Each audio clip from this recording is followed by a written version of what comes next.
La entrevista del Telematutino 11, gente importante a tratar temas importantes.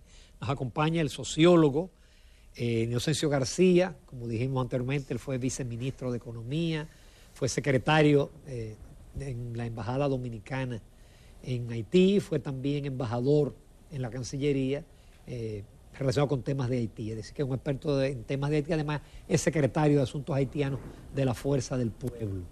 Muy buenos días, Inocencio, muy buenos días, un placer. Igual, don Ramón. Buenos días, ¿cómo está usted? Buenos días. Y gracias por la invitación. Es la segunda porque Inocencio estuvo recientemente en el Telematutino 11. Inocencio, bueno, no te tenemos que dar un resumen de lo que está pasando en Haití. Las bandas, un Estado fallido, la comunidad internacional se desentendió, dijo... Bueno, he dicho... ¿Cuál es cómo tú ves el panorama? ¿Qué salidas tú ves a la situación haitiana? Bueno, quizás en primer lugar plantear la visión que tiene la Fuerza del Pueblo sobre este problema, ¿no? Ya dimos una rueda de prensa hace ya 8 días y el enfoque que nosotros tenemos de ese problema, ese es el diagnóstico, es que ya no estamos hablando de un Estado fallido, sino de un Estado en disolución, ¿no? Porque Estado fallido... ¿Cuál es la diferencia? La diferencia es que el Estado fallido tiene funciones que están activas, ¿no? El Estado en Haití no está funcionando nada, porque ustedes acaban de decir que el señor Jimmy Cherizier, el Aibabacú, ha dado una tregua de una semana. Y para que veamos, tomemos una lección de esto, de su control. De ese control. Yo voy a poner ejemplo para que el televidente pueda entender esto. Imaginémonos que en San Carlos, Villa Francisca, Ciudad Nueva, Zona Colonial, en primer lugar, que rodea el Palacio Nacional, nosotros tengamos a una federación de pandillas.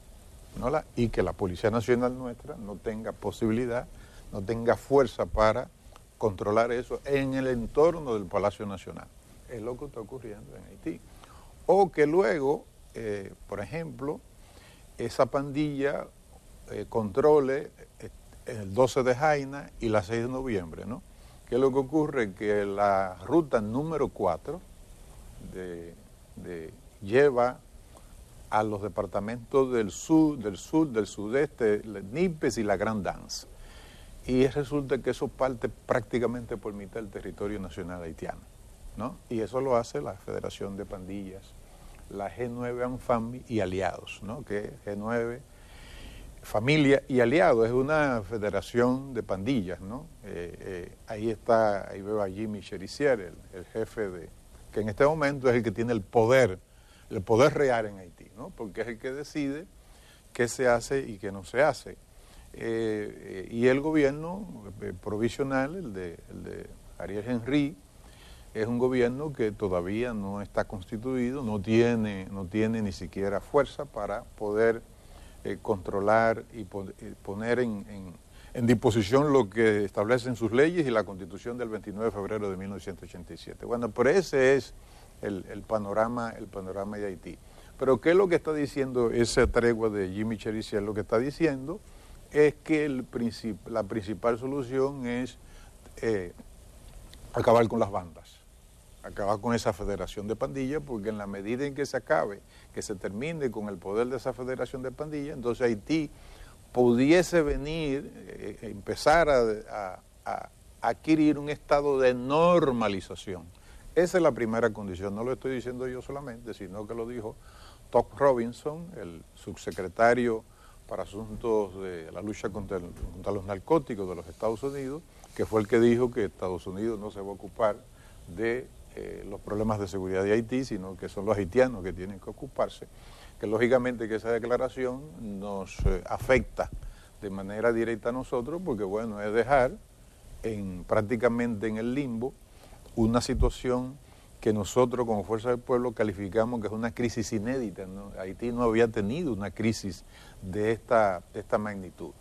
Entonces, bueno, ¿desde dónde partimos? Bueno, no es Estado fallido, es un Estado que está en proceso de disolución, No hay posibilidades, repito, de entrar en ese proceso de normalización si no hay una eliminación de esas pandillas. Nosotros lo que estamos planteando en la rueda de prensa, que ya es el enfoque de la Fuerza del Pueblo, que Naciones Unidas vaya en auxilio en un primer momento, en una perspectiva humanitaria, porque resulta que el representante para Costa Rica y Panamá dijo hace pocos meses que el 48% de la población haitiana estaba sufriendo hambre pura, que quiere decir inseguridad alimentaria extrema. ¿Qué quiere decir? Si son 11 millones, estaríamos hablando de 5.280.000 ciudadanos haitianos estarían sufriendo, o están sufriendo, o potencialmente esa cantidad estaría sufriendo de la totalidad de hambre pura. Es decir, estamos frente a una catástrofe que es una catástrofe humanitaria, y resulta que en el Consejo de Seguridad, lamentablemente, ese tema no está en agenda. Yo recibo información. El que está el de Polonia y Bielorrusia. Exacto. Bueno, eso sí está ¿por qué? Porque le está afectando a la Unión Europea, porque Bielorrusia dijo, pasen todos por aquí, lo mismo que hizo Polonia, y ya la Unión Europea está señalando, está disponiendo de fondos para construir muros, sí. ¿no? Ahora, ¿no? señor, Que es lo que nosotros tenemos en primer momento que hacer, no solo por el tema migratorio, sino por un tema de ya, de manera definitiva, asegurar la delimitación territorial, porque esos bordes se mueven, ¿no? Por razones inclusive naturales, de movimientos de tierra, construcciones, etcétera, ilegales. Entonces nosotros debemos de, por esa razón, asegurar, aunque tenemos los límites geodésicos, están en Cancillería y no habría problema, pero no hay problema con el muro por el hecho de que los haitianos empezaron primero en Carrizal. Ellos pusieron muro en Carrizal, en Elías Piña, o sea que eso no sería problema de que el Estado Dominicano construya un muro como lo está haciendo. Sí, licenciado García, a mí me gustaría que nos ayude a comprender un poco más la situación de Haití, más allá de un estado en disolución y en crisis. Hemos visto cómo Haití no ha tenido estabilidad realmente en los últimos años, pero desde el gobierno de Jovenel Moïse, que fue asesinado hace unos meses, luego de su asesinato y del gobierno provisional que busca supuestamente organizar elecciones transparentes, se decía que Cheresier era aupado por el presidente asesinado. Entonces, ¿cuáles serían los planes de este señor, de Cheresier? Porque no lo entendemos, en base a destrucción en estos momentos, ¿a qué apuesta?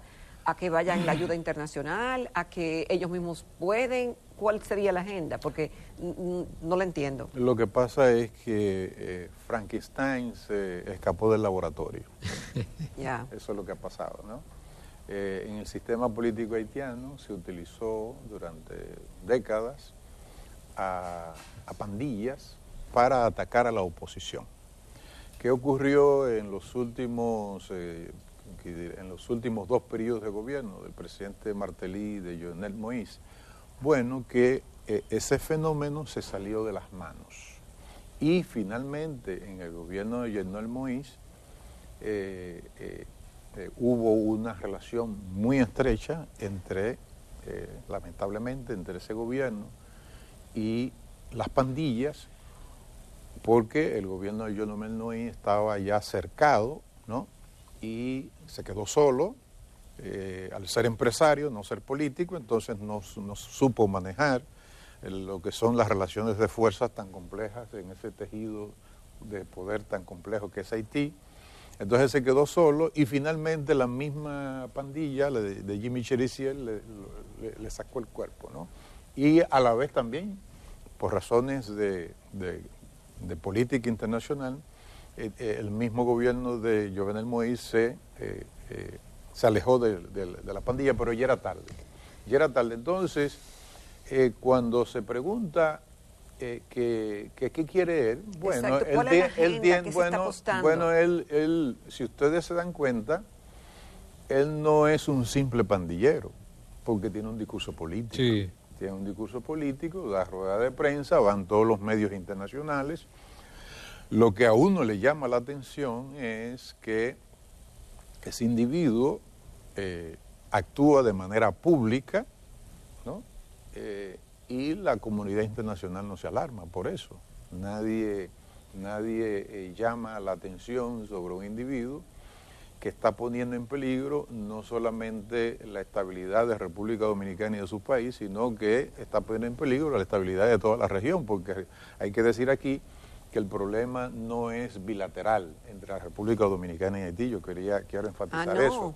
Es un problema ya de carácter internacional. ¿Por qué? Y regional. Bueno, ¿por qué? Bueno, ¿y cómo afecta a otras naciones? Bueno, porque si tú tienes a miles de desamparados ciudadanos haitianos, hombres, mujeres, niños y mujeres embarazadas, que salen desde Chile, Brasil, Colombia, atraviesan todo el sur del continente, penetran... Pero lo que salieron... Claro, pero salieron por agua. Sí, pero... Por aire. No, a pie. A pie, eso es un éxodo. Pero salieron de Haití ya. No, pero lo que quiero decir es que es un problema internacional, por su pregunta, que no es bilateral, porque ya cuando se produce ese éxodo desde Chile, Brasil, Colombia, entran a una de las selvas más inhóspitas que hay en el mundo, que es el tapón del Darién, que está entre Panamá y Colombia. Eso es una cosa inenarrable, lo que se pasa en ese trayecto. Llegan a Centroamérica y llegan a la frontera de México, y bueno, esos 11.000 ciudadanos haitianos que estuvieron debajo de un puente en el Río Bravo, en el sur, en Texas, en el sur de Estados Unidos, tomó por sorpresa el gobierno de los Estados Unidos. ¿Qué hizo Estados Unidos? Bueno, nosotros no tenemos esa capacidad. En menos de una semana deportó alrededor de más de 7.000 ciudadanos haitianos en vuelos que se hicieron como en 4 o 5 días, ¿no? Pero el hecho es que esto es un drama. ¿Cuál es nuestra, a mi modo de ver, lo he dicho desde hace mucho tiempo, cuando estaba en la Cancillería, es decir, cuál es nuestra decisión? Aplicar la ley. Por ejemplo, yo lo escuché a ustedes relatando lo de las embarazadas, que lógicamente es un tema controversial, pero sin embargo en el reglamento 631-11, desde el artículo 37 al 41, ahí están muy claramente las disposiciones legales del Estado Dominicano de qué se debe hacer en ese caso, ¿no? Y efectivamente el 37 señala, lo que pasa es que debemos saber las formas como debemos de hacerlo, ¿no? Y además que en el gobierno haya coherencia de que Migración no está haciendo una cosa y el Secretario de Salud Pública... Diga que va a investigar. Que va a investigar, al contrario. Es que ahí, en esas disposiciones legales, repito, en el reglamento de la ley 285-04, señala con mucha claridad que la Dirección General de Migración puede intervenir en los hospitales y iniciar todo un proceso de investigación.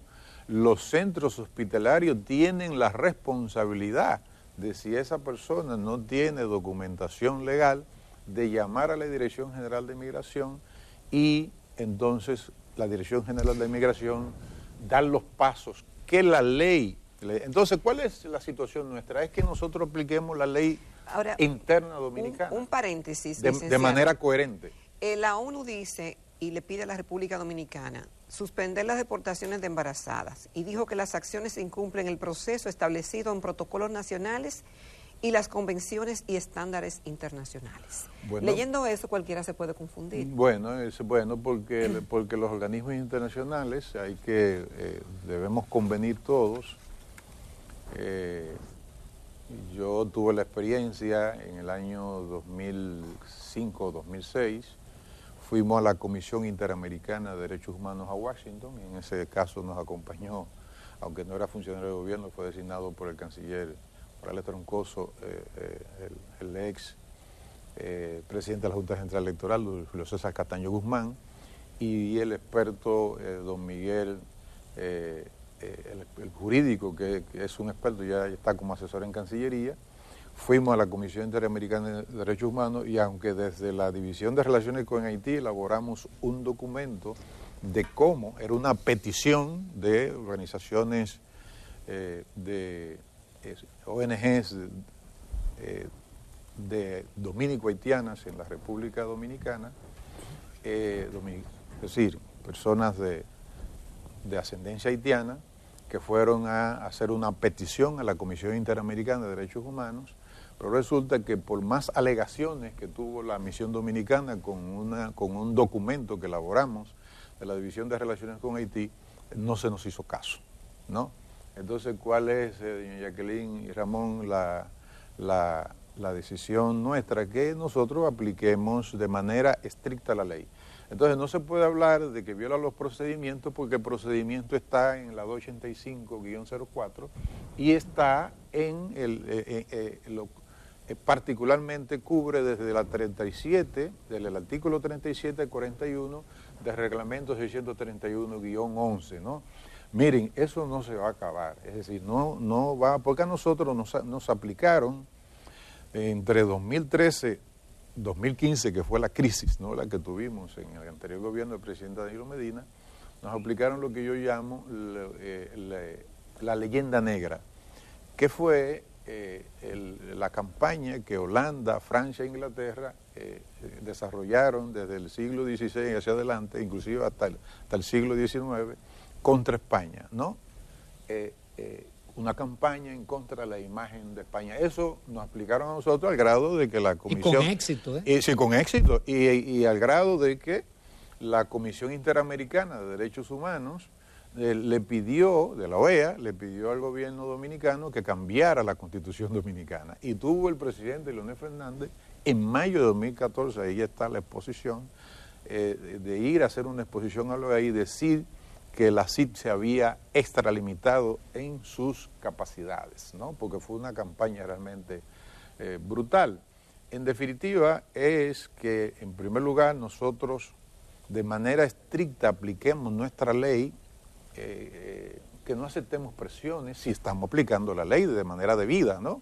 Es decir, porque no es atropellar a nadie, ¿no?, que cumplamos con los estándares nacionales e internacionales, pero los organismos internacionales no le deben pedir a la República Dominicana que no aplique su Constitución y sus leyes, porque en la medida en que nosotros sigamos, además, teniendo contradicciones entre funcionarios de gobierno, bueno, pues por ahí se cuela. Yo tuve que enfrentar una donación que quería el Departamento de Trabajo de los Estados Unidos de $10 millones. Le sugería al ministro del momento que no lo aceptara porque era para investigar trabajo infantil en la industria azucarera.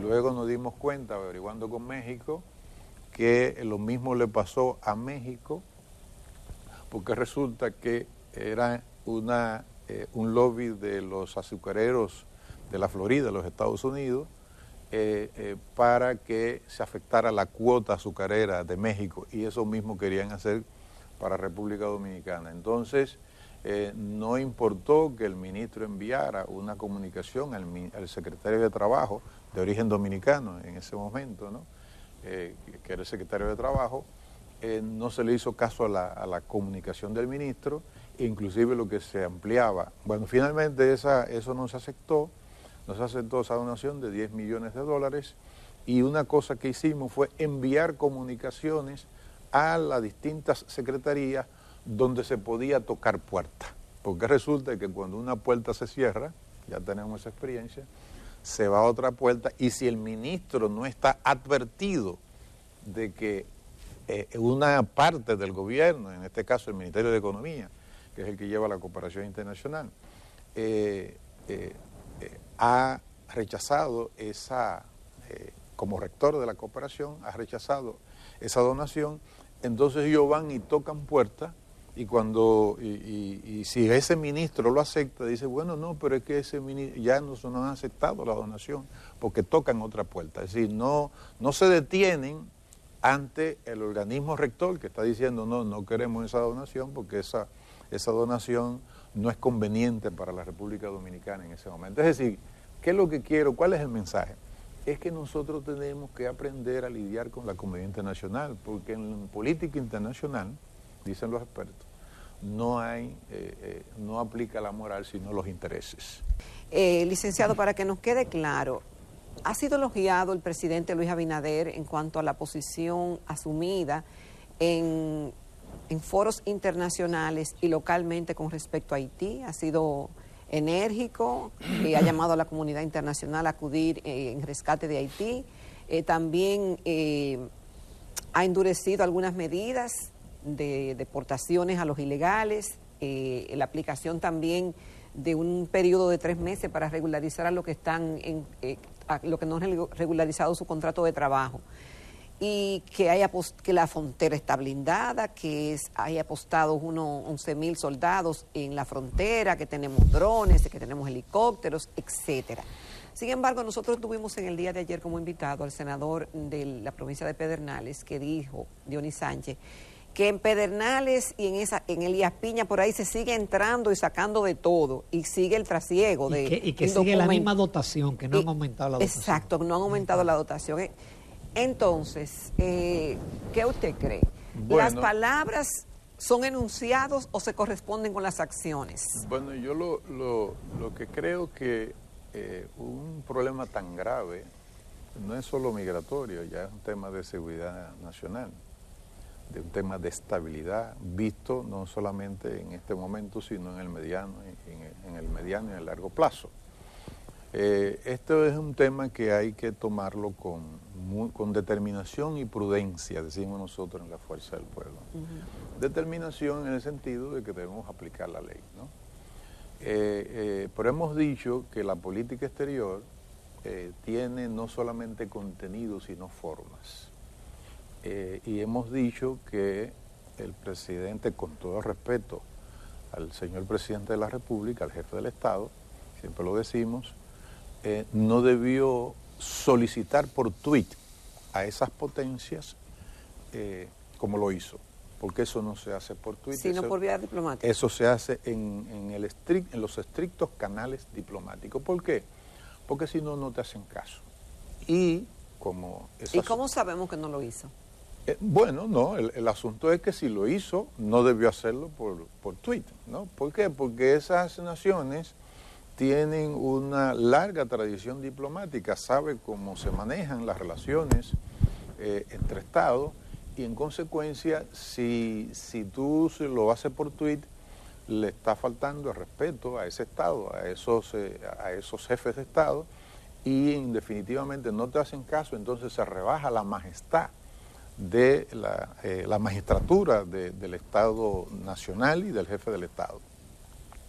Entonces, no solamente ha sido el senador de la Fuerza del Pueblo, Dionis Sánchez, de Pedernales, que además ya salió en el periódico hoy, y luego vi en en este programa de ustedes, cuando él enfáticamente señalaba de que en Pedernales, por lo menos él habla por su provincia, en Pedernales no está sellado, que hay un entra y sale. Pero resulta, yo no lo puedo decir, otro senador de frontera nos dijo a nosotros que en su provincia no solamente antes era un solo día, ahora son 5 días el entra y sale. Pero sepan que también parte del problema nos está llegando porque resulta que hay ya provincias con las estaciones de combustible, hay más vehículos del vecino país que vehículos dominicanos. Entonces con eso nosotros debemos tener cuidado. Entonces hay que tener mucho cuidado en decir que tenemos 11.000 militares en la frontera y que entonces una autoridad como senadores de la República estén desmintiendo esa aseveración y que no se le dé respuesta. Entonces eso inclusive debilita la política. Nosotros no querríamos que efectivamente lo que se ve con buena intención ha decidido el señor presidente de la República en la reunión con los partidos políticos hace ya, 2 semanas, que lo vimos con buenos ojos, muy auspiciosa la decisión del presidente de la República, pero hay que pasar de manera correcta de las palabras a los hechos. Es decir, los hechos, las palabras tienen que ir acompañadas de los hechos y lo que nosotros decimos, la Fuerza del Pueblo, que hay que hacerlo con determinación y prudencia, porque efectivamente nosotros, no solamente cuando actuamos, estamos actuando para Haití, sino que estamos actuando para la comunidad internacional. Y en la medida en que nosotros apliquemos de manera correcta nuestro ordenamiento constitucional y nuestras leyes, la ley 28504 y el reglamento 631-11, ya que hemos comentado, si la aplicamos correctamente, ningún organismo internacional puede venir a decir que no estamos cumpliendo con las obligaciones tanto nacionales como con las obligaciones internacionales, porque ningún organismo internacional le puede decir a un Estado que no aplique sus leyes, porque entonces no nos podemos convertir en lo que está el vecino nuestro, Haití. Mire, no quiero terminar la entrevista, licenciado, sin preguntarle algo que ha estado también circulando en los medios de comunicación. Algunos colegas suyos, sociólogos, dicen que Haití no es una amenaza para la República Dominicana, más que puede haber un incremento en la migración. ¿Usted comparte ese criterio? No, yo no estoy de acuerdo. No estoy de acuerdo con eso porque eso es minimizar una afirmación que hacen los mismos líderes haitianos, ¿no? Lo que permanentemente editorializa el periódico Le Nouvelliste, que es el periódico decano, de la misma edad que el Listín Diario Nuestro, 1898, que permanentemente está diciendo efectivamente que hay un hundimiento de ese Estado. En consecuencia, si tú tienes a más de 11 millones de personas que no tienen Estado, ¿cuál es la característica, las dos variables fundamentales que definen un Estado, las dos más clásicas? Bueno, uno es tener un territorio y segundo, el control de la población que habita ese territorio. Esa es la definición básica de lo que es un Estado, y Haití no está cumpliendo con ninguna de esas dos funciones básicas. Entonces, bueno, esa población está a la libre, a la deriva, y entonces lo que yo respeto esa opinión, pero no la comparto por el hecho de que si además tú tienes a dos estados o a dos países que son los más vulnerables en materia de los efectos del cambio climático, que son Haití en el puesto número 5 en el 2011 como a nivel mundial, y nosotros en el puesto 10 con respecto a la vulnerabilidad respecto al cambio climático. Y cambio climático quiere decir, efecto del cambio climático quiere decir amenaza a lo que tiene que ver con la seguridad alimentaria de Haití y de la República Dominicana. En consecuencia, están dados todos los factores, doña Jacqueline, para que nosotros, por eso la Fuerza del Pueblo propuso que el tema no es solo militar, sino que es policial, migratorio y humanitario, y le dijimos al gobierno que pueda diseñar escenarios preventivos sobre cualquier situación que se pueda dar. Imaginémonos que no sea una avalancha, pero señores, inclusive desde antes, estando yo en la Embajada Dominicana en Haití, 98-2000, ya esa era una población que estaba en fuga. Imaginémonos entonces después del terremoto del año 2010, imaginemos entonces en este estado no fallido, sino en disolución. Inocencio García, muchísimas gracias. Gracias a ustedes. Tu participación.